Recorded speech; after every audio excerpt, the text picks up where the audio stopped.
आणि आता एक नजर टाकणार आहोत महत्त्वाच्या बातम्यांवर न्यूज टॉप 9 मधून। पुण्यामध्ये जयंत पाटलांचे भावी मुख्यमंत्री नावाचे असे फलक, जनतेच्या मनातील भावी मुख्यमंत्री असा फलकावर उल्लेख, वाढदिवसाच्या शुभेच्छा देताना झळकले हे फलक।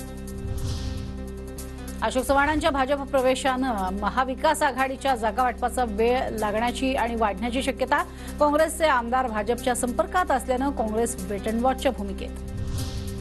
कुणबी नोंदी शोधण्यासाठी शिंदे समितीचे विभागीय आयुक्त आणि राज्यातील सर्व जिल्हाधिकाऱ्यांना पत्र, कुणबी नोंदी शोधताना येणाऱ्या अडचणी सोडवण्यासाठी समिती स्थापन करण्याचे निर्देश।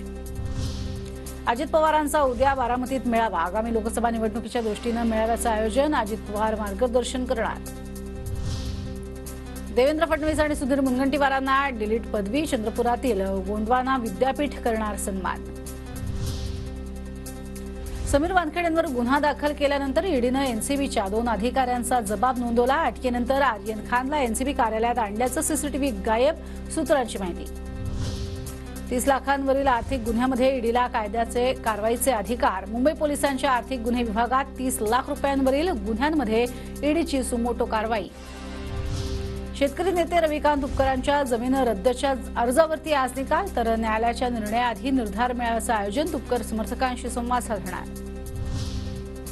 1 एप्रिल 2022 नंतर निवृत्त झालेल्या अंगणवाडी सेविकांना तात्पुरती रक्कम द्या, अनुदानाच्या 30% रक्कम देण्याचा विचार करा, हायकोर्टाचे राज्य सरकारला निर्देश।